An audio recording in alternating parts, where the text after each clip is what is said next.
그날에 여호수아가 세겜에서 백성과 더불어 언약을 맺고 그들을 위하여 율례와 법도를 제정하였더라. 새벽 이슬 생명의 역사를 일구어가는 복 있는 기도자 여러분, 주님의 은혜로 새날을 하나님의 말씀이 주고 있는 그 크신 은혜와 하나님을 알아가는 복된 역사가 충만함으로 여러분의 기도가 전전해지기를 소망합니다. 오늘 우리가 읽을 말씀은 사사기 9장 1절로부터 6절 말씀입니다. 이 말씀은 드디어 사사기의 중심 단락으로 서 있는 9장의 아비멜렉 이야기가 나옵니다. 이렇게 대표적인 7 사사들을 중심으로 읽으면 이 기드온의 중심 주제가 여룻바알이라 그랬습니다. 바알과 다퉈 싸워 이기는, 바알 신전을 깨부수고 바알이 참신인가 두고 보자. 참신이라면 가만두겠냐. 기드온이 멀쩡히 살아서 미디안과의 전쟁에서 자기 백성을 구원했습니다. 그래서 9장에는 기드온이라는 이름이 아닌 여룻바알 이름으로 등장합니다. 뜻밖의 첩을 취한 기드온의 아들, 내 아버지는 왕이라고 사사로서의 짝퉁의 모습을 가지고 있는 아비멜렉이 일어납니다. 바알 신전을 중심으로 해서 내가 왕이라고 외치는 이 중심 주제가 사사기 핵심 메시지의 중앙에 자리하고 있습니다. 여룻바알을 기억하고 있는 하나님의 승리의 역사를 열어가는 사람과 짝퉁 사사가 돼서 바알을 숭배하는 내가 왕이라는 아비멜렉의 대조가 여기에 이렇게 나타나고 있다는 사실이죠. 역사에 대한 반증을 지금 일깨워주고 있고, 오늘날 우리는 바알과 싸워서 승리하는 자인가? 세상 현실에 오염이 돼서 내가 왕이라고 외치는, 네가 하나님이 되리라는 사탄의 음성처럼 자기 숭배의 왕으로 세상을 살아가는가를 살피게 될 것입니다. 그런 점에서 9장 전체는 아비멜렉의 사건이지만 여룻바알과의 대조입니다. 그래서 여룻바알이란 말이 9장의 전편에 등장하고 있는 겁니다. 왕이란 말이 이 기드온을 통하여서 처음으로 나타나기 시작했다 그랬습니다. 백성들이 기드온을 왕으로 세우려고 했다는 거지요. 왕을 세운다는 이 말이 가지고 있는 뉘앙스는 아셔야 됩니다. 참된 왕 하나님에 대한 부정이고 도전인 거지요. 기드온이 자기 말로는 여호와가 우리의 하나님이시라고 나는 왕이 되지 않겠다고 말했지만 그는 왕과 같은 생활을 하고 말았습니다. 왕의 옷, 금 귀고리를 달고 그 역사 앞에서 아들을 70일이나 두는, 더더구나 세겜에서 첩을 취하고 서 있는 모습, 금 에봇을 만들어서 결국 우상숭배의 진원지로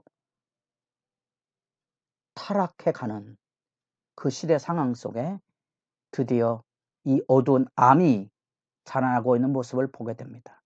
지금 이 말은 만들어낸 말입니다. 암으로 활동이 이루어지고 있는 모습이죠. 기드온이 가지고 있는 영적인 타락상이 어떻게 깊은 백성들의 타락의 수렁으로 몰아넣는지 바로 거기에 아비멜렉이 등장하는 겁니다. 자기 아버지가 왕이라고 외치는 첩의 아들, 자기 아버지에게서 왕노릇하는 모습을 보았던 암적인 현장이 이제 나타나게 되는 거지요. 그래서 이 아비멜렉이 일어나서 자기가 근거할 이미 기드온 가문에 70인의 아들이 있으니 자기가 그곳에서 유산을 받을 수도 없을 거고 자기가 그곳에서 자리 잡기 어려우니까 외가 쪽 자기 어머니 쪽으로 가서 세겜으로 가서 세겜 사람들을 선동해냅니다. 그 선동해내면서 악의적인 과장을 하고, 히브리어에는 여기 세겜 사람들하고 이름이 나오지만 이 세겜의 모든 사람이라는 이 말 안에 2절에 보면 나타난 이 말 안에 세겜의 사람들의 주인이라는 말을 씁니다. 그 주인이라는 그 말 안에 바알이라는 의미가 담겨져 있는 거죠. 그 바알이라는 그 이름이 일반적으로 주인을 뜻하고 있는 말이지만 그 말이 사사기에 쓰여질 때는 전부 바알하고 연관이 되어 있는 거죠. 그래서 이렇게 언어 유희가 담겨져 있습니다. 세겜의 주인 노릇하는 여러분, 이 말 안에 사실은 세겜의 바알 신을 섬기는 여러분, 이 말하고 같이 들려지고 있다는 사실입니다. 어쩌면 이 주인 노릇한다는 이 바알이라는 말은 금기어죠. 사사기에는 쓰지 말아야 될 일을 아주 거침없이 쓰면서 하는 말이 기드온, 여기 9장이 여룻바알이라 그랬잖아요. 그게 이런 것들이 굉장히 희화화되어 있는 거죠. 슬픈 장면입니다. 바알과 싸워야 될 그 이름이 이제는 놀림감이 되고 있다고 생각할 정도로 기드온의 말로가 수치스러웠던 거지. 여룻바알의 아들 70명이 너희를 다스리는 게 낫냐? 70명이 뜯어먹으면 얼마나 힘들겠느냐? 이렇게 악의적인 과장을 하고 있는 겁니다. 사사는 세습이 되는 게 아닙니다. 왕이 되는 길을 기드온이 분명히 거절했음에도 불구하고 지금 아비멜렉은 이것을 왕가처럼, 왕의 가문처럼 이해하고 사람들을 선동하는 거죠.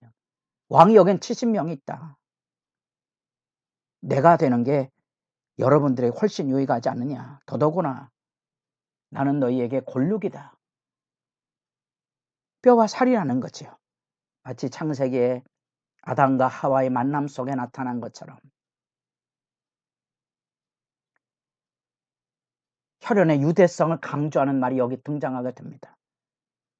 그래서 혈연에 호소하고 지역 감정을 일으켜서 하나님의 규례는 외면하고 이 혈육을 통하여 우리는 다 같은 혈통을 가지고 있는 사람들이 아니지 않느냐. 나를 도와달라 하고 사람들을 꿰어서 세겜 사람들의 마음을 얻고 그래서 그가 그곳에 가서 드디어 왕으로 올라서는 길을 열어가게 됩니다. 그래서 사람들의 마음이 움직여지자 4절에 비극적인 얘기가 나오는데 바알 브릿 신전, 우리가 어제도 살펴봤던 것처럼 바알의 언약의 주, 이런 말, 굉장히 이 브릿이라는 언약이라는 성경의 기본 주제가 모욕을 당하고 있는 모습을 보게 됩니다. 바알 신전에서 은 70개를 주어서 그것으로 후원금을 보내줍니다. 그 은 70개를 가지고 방탕하고 경박한 사람, 동네 깡패와 같은 용병들을 사서 자기 집에 오브라에 돌아가서 여룻바알의 아들 형제 70명을 한 바위에서 죽였다는 거예요. 잔인한 학살을 하게 된 거죠.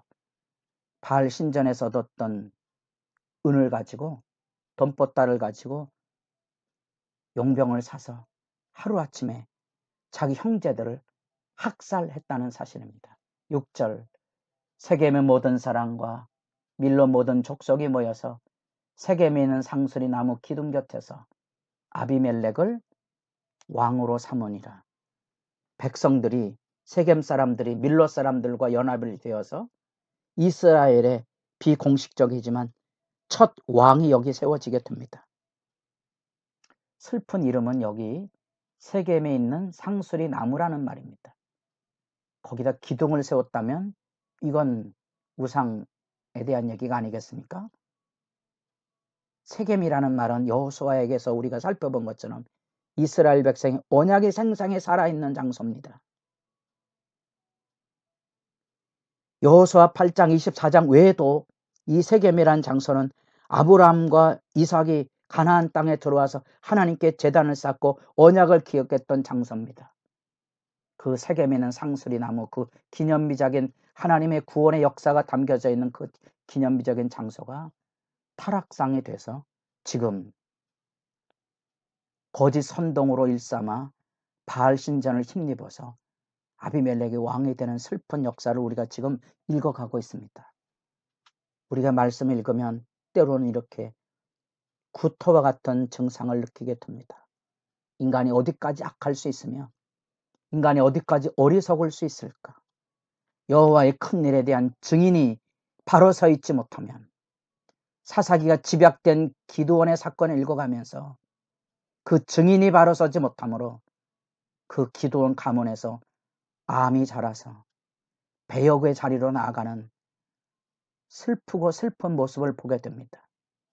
기드온이 말로는 자기는 왕이 아니며 나의 아들들도 다스리지 않겠다고 선포했지만, 자기가 가지고 있었던 삶의 자리 안에 유사 왕권 행사를 하고 있는 모습 앞에 바른 신앙의 등불이 얼마나 절절히 요구되고 있는지, 그리고 이제 바알 숭배를 얼룩진 시대의 상황들 속에 사람들이 어떻게 움직여져 가는지, 바알 숭배가 이제 보편이 되었다는 거예요.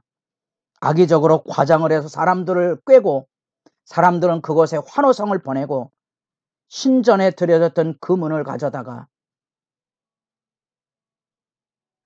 왕으로 세워져 가는 데 있어서 용병을 사는 그런 돈을 얻게 되고, 그 돈을 가지고 자기 형제를 한 바위에서 70명이나 되는 형제를 학살하는 만행 사건이 성경에 아주 태연스럽게 열려지고 있다는 사실입니다. 이 말씀이 비춰지는 아픈 현실, 어디서 그 사역이 일어났다 그랬습니까? 세겜에 있는 상스르 나무, 그 언약의 기념비가 세워져 있어야 될 그곳에 타락으로 하나님의 이름이 먹칠되고 있는 현장 앞에 실제로 우리가 구토가 쏟아져 나올 수밖에 없는 현실의 아픔을 가지시고 타락 현장을 지켜보며 하나님 앞에 기도할 수 있기를 바랍니다.